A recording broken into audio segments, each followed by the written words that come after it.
सर्वप्रथम खऱ्या अर्थानं ज्यांनी स्त्री शिक्षणाची मुहूर्तमेढ केली त्या क्रांतीज्योती सावित्रीबाई फुले यांच्या जयंतीनिमित्त मी त्यांना अभिवादन करतो। मंचावर उपस्थित भारतीय जनता पार्टी मुंबईचे अध्यक्ष आशिष शेलारजी, भारतीय जनता युवा मोर्चाच्या राष्ट्रीय अध्यक्षा पूनमताई महाजन, मंत्रिमंडळातील आमच्या सहकारी विद्याताई ठाकूर, मंचावर उपस्थित सन्माननीय आमदार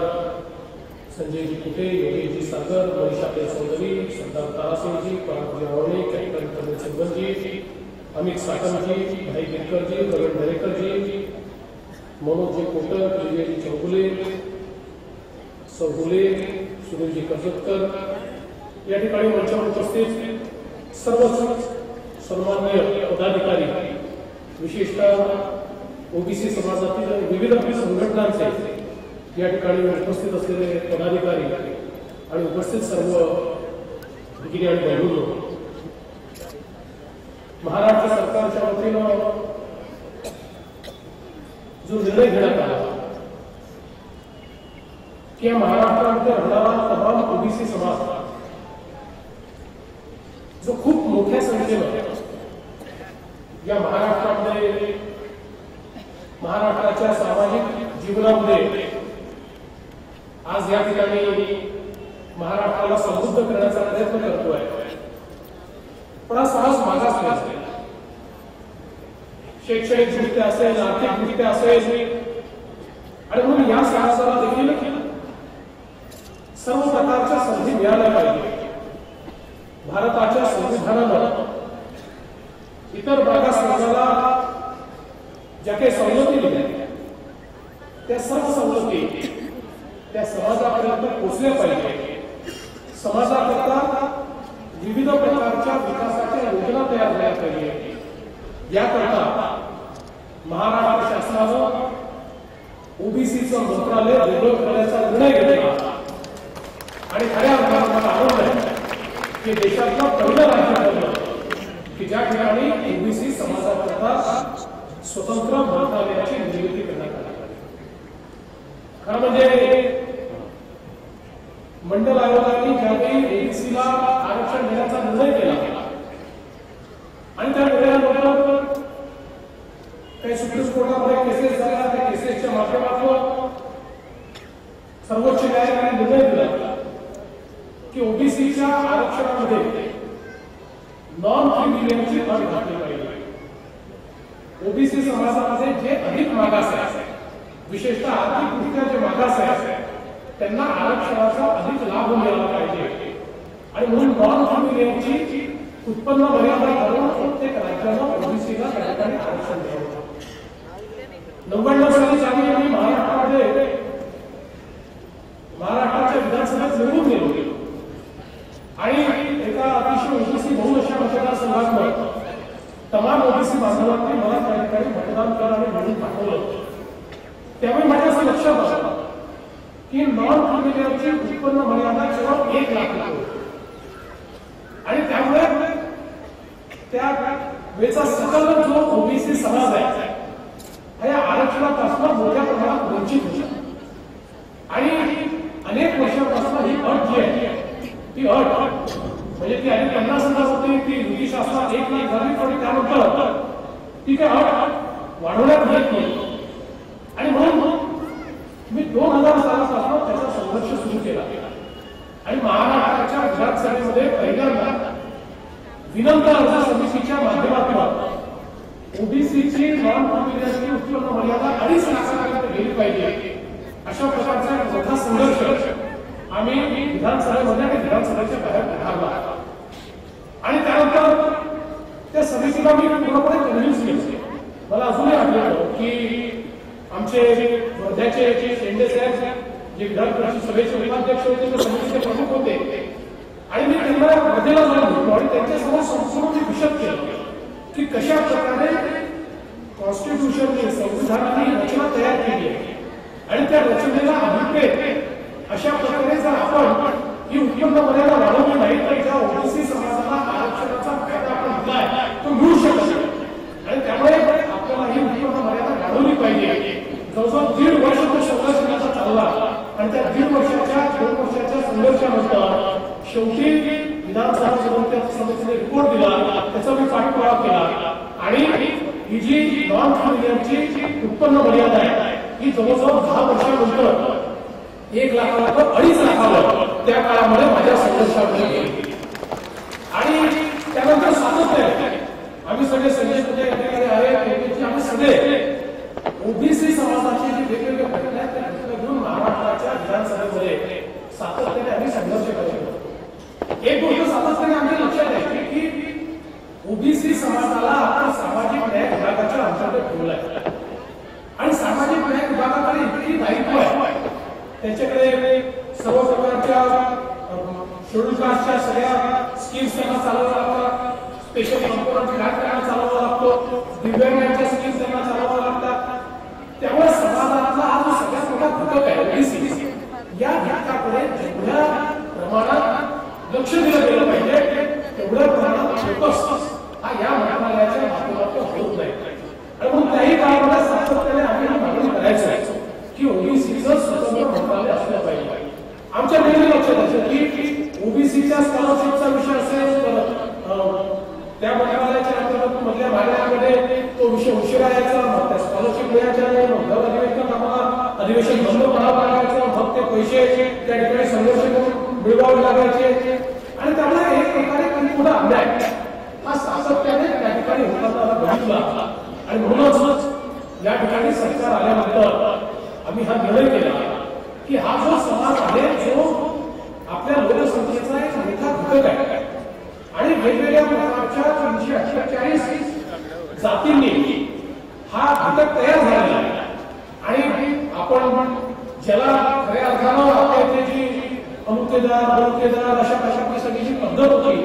त्या पद्धतीनं जे लोक पारंपरिक व्यवसाय करणारे असे सगळे लोक ते आज ओबीसी या घटकामध्ये आहे की ज्यांचा खऱ्या अर्थानं आर्थिक मागासलेपण आणि सामाजिक मागासलेपण मोठ्या प्रमाणात आहे आणि म्हणून या घटकाला कधीतरी न्याय मिळाला पाहिजे आणि म्हणून पहिल्यांदा आम्ही गेली 2-3 वर्ष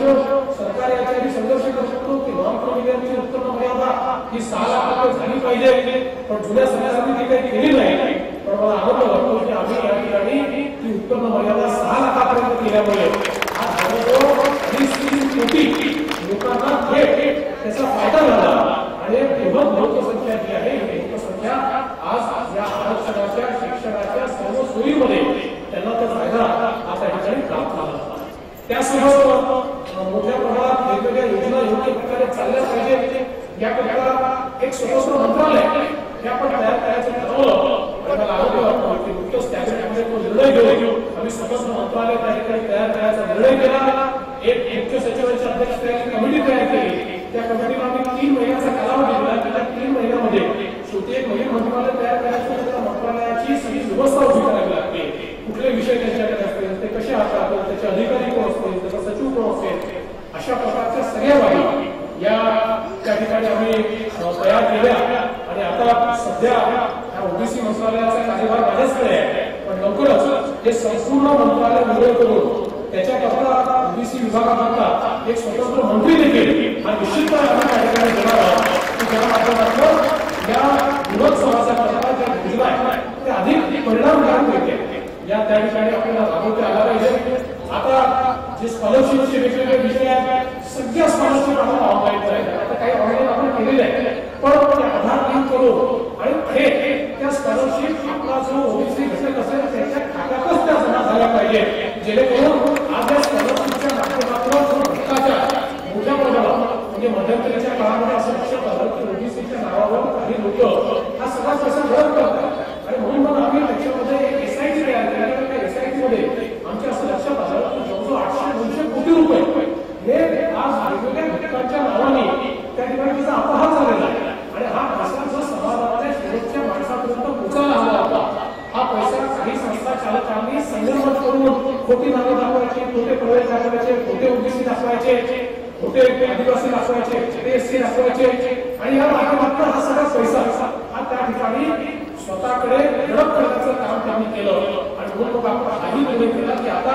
सगळं आधार लिंक करून प्रत्येक जो व्यक्ती आहे त्या व्यक्तीला आधार लिंक खात्याच्या माध्यमातून त्या ठिकाणी हळूहळू ही सगळी स्कॉलरशिप डीबीटीच्या स्वरूपात द्यावी आणि त्या माध्यमातून ज्या घटकाकरता हा पैसा आपण ठेवलेला आहे म्हणजे बघा ही नुसती एसआयसीची कारवाई सुरू झाल्यानंतर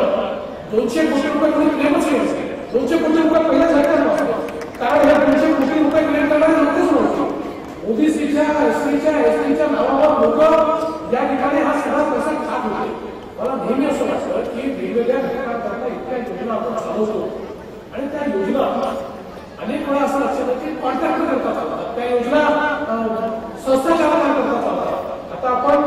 सामाजिक न्याय विभागाच्या अंतर्गत आदिवासी विकास विभागाच्या अंतर्गत आपल्या असं लक्षात आलं वर्षानुवर्ष योजना कशाच्या तर ठेकेदारांना पोचण्याच्या योजना आपल्याला ठेकेदारांना पोचायचं संस्थाचालकांना पोचायचं नाही समाजातला जो घटक आहे ज्या घटकाकरता योजना तयार केल्या त्या घटकाला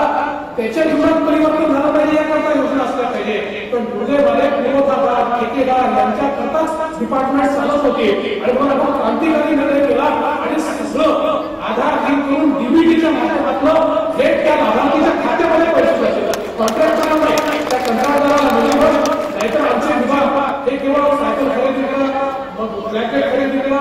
स्वेटर खरेदी करा आणि सगळ्या खरेदीत इतके घोटाळे इतके वर्ष चालू होते आमच्या ते सगळं करायची आवश्यकता नाहीये त्यांना पैसे द्या त्यांना एवढं सगळं खरेदी केल्याची पावती आम्हाला पाठवून द्या आमचा तुमच्यावर विश्वास आहे निश्चितपणे शेवटी तुमच्याकरता योजना आहे त्यानंतर तुम्ही योग्य प्रकारे राबवणार आहात आणि त्या ठिकाणी सगळ्या योजना डीबीटीवर गेल्याचं काम आता आपल्या राज्यामध्ये आपण केलाय आणि मोठ्या प्रमाणात हा जो शेवटच्या माणसाला जो पैसा वाचला तो आपल्याला घरी घेऊन यायचा आहे तो पैसा वाचला तर अधिक सिरीज आपल्याला तयार करता येतील अधिक लोकांना त्याचा फायदा आपल्याला देता येईल आणि त्या ठिकाणी हे सगळे काम आपण करतोय आज या ठिकाणी विशेषतः आमचा प्रयत्न असा आहे की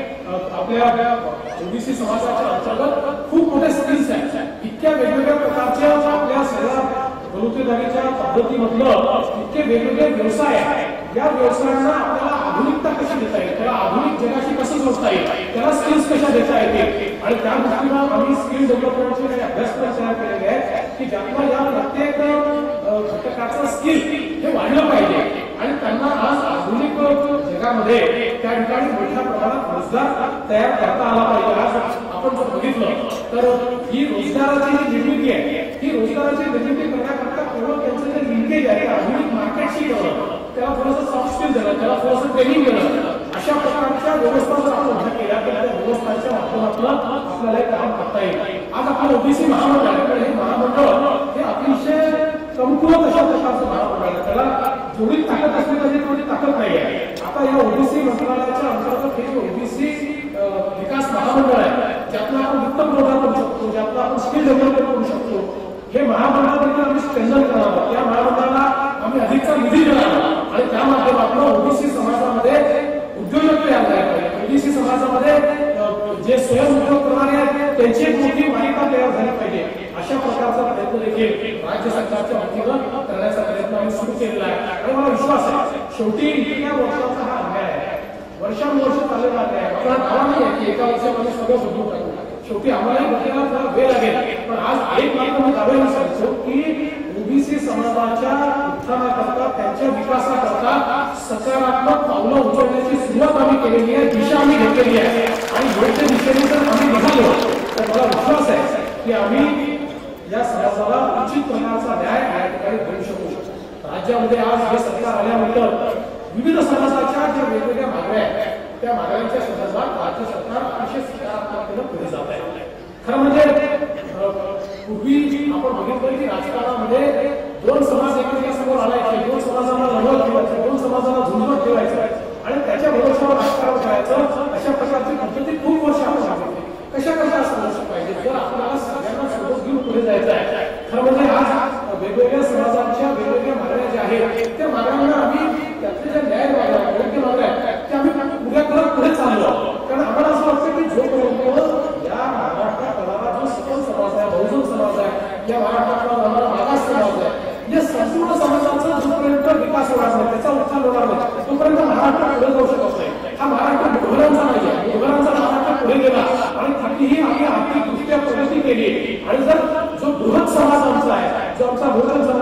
ओबीसी समाज आहे, आमचा मागास समाज आहे, आमचा आदिवासी समाज आहे, हा जर त्या विकासाच्या प्रक्रियेमध्ये मागे राहिला तर महाराष्ट्राचा विकास कुठल्याच कामाचा नाहीये. विकास हा विषमता तयार करणारा असू नये, तो समता तयार करणारा विकास असला पाहिजे. आणि म्हणून हे समतेचं राज्य या ठिकाणी आणण्याचा प्रयत्न आम्ही करतो. मला या ठिकाणी सांगताना आनंद वाटतो की विधानसभेमध्ये अशी जी आपण घोषणा केली होती की या ठिकाणी जो आमचा मराठा समाज आहे, आमचा कुणबी समाज आहे, आमचा शेतीवर जो समाज काम करतो, अशा सगळ्या समाजाकरता राजश्री शाहू महाराजांच्या नावाने आम्ही एक ट्रेनिंग इन्स्टिट्यूट आणि संशोधनाची इन्स्टिट्यूट सारथी या नावाने आम्ही सुरू करू. मला आनंद वाटतो की राज्य सरकारने तो देखील निर्णय घेतला आणि त्या संदर्भात आता आम्ही जे आपले ज्येष्ठ विचारवंत आहेत केशव मोरेजी आणि आपल्या भारतीय विधान घराण्यात या दोघांची कमिटी आम्ही अशी तयार केली की ती कमिटी पुढच्या 3 महिन्यामध्ये या सारथीचं काम कसं असेल, त्याचे नियम कसे असतील, त्यात संशोधन कसं होईल, मुख्यालय कुठे असेल, या संदर्भातले सगळे रिपोर्ट देईल आणि त्या माध्यमातून एक संशोधनाचं काम हे त्या समाजातल्या आणि विशेषतः ज्यांच्या बहुजन समाजातले शेतकरी आहेत त्यांच्याकरता वेगवेगळ्या प्रकारचे स्किल्स तयार करण्याकरता एक मोठं संशोधनात्मक अशा प्रकारचं म्हणजे ज्या प्रकारे भारतीय आमच्याकडे काम करते तशा प्रकारे बहुजन समाजाकरता सारथी आमच्याकडे काम करेल त्याचाही निर्णय राज्य सरकारने घेतला. त्यामुळे सगळ्या समाजाला सोबत घेऊन पुढे जाण्याचा आमचा प्रयत्न आहे. शेवटी आम्ही ज्या विचाराच्या पुढे आलो आमच्या विचारामध्ये आम्हाला एकच गोष्ट शिकवलेली आहे की आपल्याला ही जी काही सत्ता मिळाली आहे ही सत्ता हे आपलं साधन आहे, आपलं साध्य नाही आहे. केवळ विचारच असण्याचं आपल्याला आलेलं नाही. काही लोकांचं साध्य एवढं असतं की जीवनात एका मुख्यमंत्री झालं पाहिजे, मंत्री झालं पाहिजे, आमदार झालं पाहिजे, एकदा सत्ता मिळाली पाहिजे, त्याकरता आम्ही आलेलो नाही. आम्हाला एकच गोष्ट आमच्या विचाराने शिकवली आहे की पथ का अंतिम लक्ष्य नहीं है, सिंहासन चढ़ते जाना, सब समाज को लिए साथ में आगे ही बढ़ते जाना. त्यामुळे सिंहासनावर बसण्याचा आम्ही आलेलो नाही. सगळ्या समाजाच्या ज्या समस्या आहेत त्या समाजाच्या समस्या एकत्रितपणे त्या ठिकाणी सोडवण्याचा प्रयत्न आम्ही करतो. आज म्हणजे मला एका व्यक्तीचं फार दुःख होतं की एकीकडे आम्ही सगळ्या समाजाच्या समस्या सोडवण्याचा प्रयत्न करतो आणि मला या व्यक्तीचा आनंद आहे की समाजातले जे सकारात्मक लोक आहेत, सकारात्मक संघटना आहेत, त्या संघटना आम्हाला या ठिकाणी मदत करत आहेत, त्यांच्या सोबत येत आहेत, आमच्या सोबतचे काम करत आहेत. आपण बघितलं असेल आज ते मोठे मोठे मराठा समाजाचे मोर्चे निघाल्यानंतर आमच्याशी त्यांनी चर्चा त्या ठिकाणी शेवटच्या वर्षामध्ये चर्चा सुरू केली. त्या चर्चेत अनेक निर्णय आपण घेऊ शकतो. आज धनगर समाजाचा प्रश्न आहे, धनगर समाजाच्या प्रश्नावर आम्ही सकारात्मक त्या ठिकाणी दृष्टिकोन घेऊन त्याचा देखील अभ्यास करण्याचा जो अंतिम टप्प्यामध्ये आमचा पोहोचलेला आहे. ओबीसी समाजाकरता आज वेगवेगळ्या प्रकारच्या योजना घेऊन आम्ही चाललेलो आहोत आणि हे सगळे लोक आम्हाला मदत करत आहेत. पण त्याच वेळी समाजामध्ये काही घटक असे देखील आहेत अपवादात्मक आहेत, कमी सांगितलं आहे, त्यांना फार समस्या नाही आहे, पण त्यांना या समाजामध्ये तेढ निर्माण करायची आहे. त्यांना असं वाटतं की सरकार या सगळ्या निर्णय घेईल तर मग आपण जे आतापर्यंत लोकांना झुंजवत ठेवलं, लोकांना एकमेकांच्या विरुद्ध लढवत ठेवलं की सगळे लोक जर एकत्रित झाले, एकमेकांच्या विरुद्ध झाले नाही तर मग काय राहणार आहे. आणि म्हणून काही लोक या ठिकाणी अशा प्रकारची व्यवस्था देखील उभं करण्याचा प्रयत्न करतात. आज खऱ्या अर्थानं या ठिकाणी आपण बघितलं असेल की इथून निर्माण डॉक्टर बाबासाहेब आंबेडकरांचं स्मारक बनवण्याकरता ज्या लोकांनी बाबासाहेबांच्या नावाने इतके वर्ष मतं घेतली पण 1 इंच जागा देखील बाबासाहेबांच्या स्मारकाला त्यांनी दिली नाही. भारतीय जनता पक्षाचं सरकार आलं, मोदींचं सरकार आल्यानंतर त्याकरता त्या ठिकाणी आम्ही जागा दिली आणि म्हणून सगळे समाज आम्ही एकत्रित करण्याचा प्रयत्न करतो. काही लोकांचा आजही प्रयत्न आहे की समाजामध्ये तेढ निर्माण झाली पाहिजे, समाजामध्ये भांडण निर्माण झाली पाहिजे, समाजामध्ये विद्वेष निर्माण झाला पाहिजे. त्या सगळ्या लोकांना माझी अपील आहे या महाराष्ट्राला आपल्याला पुढे द्यायचं आहे आणि महाराष्ट्राला पुढे द्यायचं असेल तर एकमेकाशी भांडून आपण पुढे जाऊ शकत नाही, एकमेकासमोर देऊन आपण पुढे जाऊ शकत नाही, एकमेकाला खाली पाहून आपण पुढे जाऊ शकत नाही. आपल्याला एकमेकाची रेषा बरोबरच व्हायची आहे, एकमेकाला सोबत घेऊन पुढे जायचं आहे. शेवटी छत्रपती शिवाजी महाराजांचा हा महाराष्ट्र आहे आणि छत्रपती शिवाजी महाराजांनी एकच गोष्ट आपल्याला शिकवली की राज्य कसं असलं पाहिजे, न्यायाचं राज्य असलं पाहिजे, समतेचं राज्य असलं पाहिजे, ते प्रत्येक व्यक्तीला न्याय देणारं राज्य असलं पाहिजे. छत्रपती शिवाजी महाराजांच्या राज्यामध्ये कुठल्याही एका समाजाला न्याय नव्हता, सर्व समाजाला न्याय होता, कुठल्या एका धर्माला न्याय होता, सर्व धर्मांना न्याय होता. त्यामुळे सर्व धर्मांना, सर्व जातींना, सर्व समाजांना एकत्रित घेऊन पुढे जायचं आणि त्या दृष्टीनं छत्रपतींच्या आशीर्वादानंच आम्हाला राज्य मिळालेलं असल्यामुळे त्यांनी या ठिकाणी जी शिकवण दिली त्या शिकवणीवर आधारित अशा प्रकारचं राज्य आम्ही पुढे नेण्याचा प्रयत्न करतोय. म्हणून समाजामध्ये त्या प्रवृत्तीला माझी हात जोडून विनंती आहे की समाजामध्ये भांडण लावू नका, समाजात तेढ लावू नका, समाजामध्ये विषमता तयार करू नका.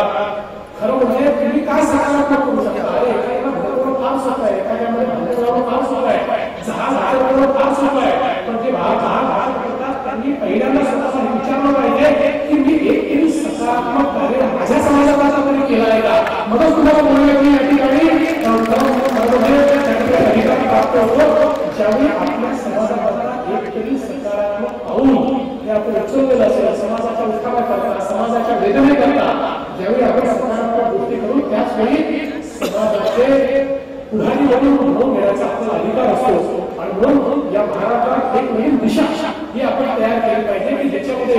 सगळे समाज एकमेकांना सोबत घेऊन या महाराष्ट्राला पुढे जात आहे, सगळे समाज एकमेकांचा विचार करत आहेत. महाराष्ट्रामध्ये समस्येचं राज्य आहे आणि खरं आहे शेवटी ज्यावेळेस आपण एक विकसनशील अशा प्रकारचं राज्य चालवतो, एक राष्ट्र चालवतो, त्यावेळी आपली संसाधनं कमी असतात आणि कमी संसाधनाचा योग्य उपयोग करून प्रत्येकाच्या कार्यामध्ये असतात. प्रत्येकाला मोठं असं वाटतं की खूप विकास झाला पाहिजे, पण संसाधनं देखील सीमित असतात. पण राज्य सरकारचं काम काय असतं की जी काही सीमित संसाधन आहे त्याचा उचित उपयोग करून प्रत्येक व्यक्तीपर्यंत पारदर्शकपणे न्याय असला पाहिजे, ती संसाधनं असली पाहिजे आणि त्या माध्यमातून प्रत्येकाच्या जीवनामध्ये परिवर्तन झालं पाहिजे. राज्य सरकारच्या आपण एकच गोष्ट सांगतो, आम्हाला या ठिकाणी प्रत्येक समाजाला न्याय द्यायचा आहे, त्याचा अधिकार त्याला द्यायचा आहे. जी संसाधनं ती संसाधनं त्याच्यापर्यंत पोहोचवायची आहे, त्या पारदर्शकता असली पाहिजे. त्या संसाधनावर कोणीतरी गल्ला मारताय, कोणीतरी त्या संसाधनावर पोहोचवत जात आहे, कोणीतरी त्या संसाधनावर राजकारण करताय, हे आपल्याला नको आहे. जे घ्यायचं आहे ते त्याच्यापर्यंत पोहोचवायचं पण या ठिकाणी आपल्याला लोकशाहीच्या व्यवस्थेवर इथपर्यंत आणलेलं आहे आणि तीच व्यवस्था कायम करण्याचा प्रयत्न आम्ही करू. आणि म्हणून आज ज्यावेळी धन्यवाद मिळाव्याच्या निमित्ताने आपण या ठिकाणी बोलवलं की आपण एकच बोलू शकतो की आपला हा धन्यवाद आम्ही नम्रपणे स्वीकारतो. पण हा धन्यवाद स्वीकारत असताना अजून आमचं समाधान झालेलं नाही, आमची कर्तव्यपूर्ती झालेली नाही आहे. ही तर सुरुवात आहे, अजून खूप काम करायचं आहे, खूप पुढे जायचं आहे, खूप गोष्टी करायच्या आहेत, वेगवेगळ्या व्यक्तींपर्यंत या सगळ्या विकासाच्या योजना पोहोचवायच्या आहेत. ज्या दिवशी या सगळ्या योजना शेवटच्या माणसापर्यंत पोहोचवू, या देशातला या राज्यातला जो ओबीसी समाजाचा शेतकरी आहे त्याला समृद्ध करायचा आहे, ओबीसी समाजाचा जो विद्यार्थी आहे त्याला समज द्यायची आहे, त्याला रोजगार द्यायचा आहे, या सगळ्या गोष्टी ज्या दिवशी देऊ शकतो त्या दिवशी खऱ्या अर्थानं या धन्यवादाच्या आम्ही पात्र करू. आज या धन्यवादाच्या आम्ही पात्राचं मला वाटत नाही, केवळ हे शाबासकी वस्तू की आम्ही चांगल्या मार्गाने निघालो म्हणून समाजाने आमच्या कष्टाला साथ मारली, आम्हाला प्रोत्साहन दिलं की बाबाला तुमचा मार्ग योग्य आहे, या मार्गाने पुढे जा, तुम्ही निश्चित परिवर्तन करू शकाल. आणि आज क्रांतियोगी सावित्रीबाई फुले यांच्या या जयंतीच्या निमित्ताने आम्ही सगळे मिळून संकल्प, आपण सगळे मिळून संकल्प करूया की या महाराष्ट्राला आपल्याला पुढे न्यायचं आहे आणि एक विकसित महाराष्ट्र आणि वंचितांना न्याय देणारा महाराष्ट्र, समता असलेला महाराष्ट्र, अशा प्रकारचा महाराष्ट्र आपण सगळे मिळून तयार करू. एवढंच या प्रसंगी बोलतो आणि माझे बोलू शकतो. धन्यवाद. जय हिंद, जय महाराष्ट्र.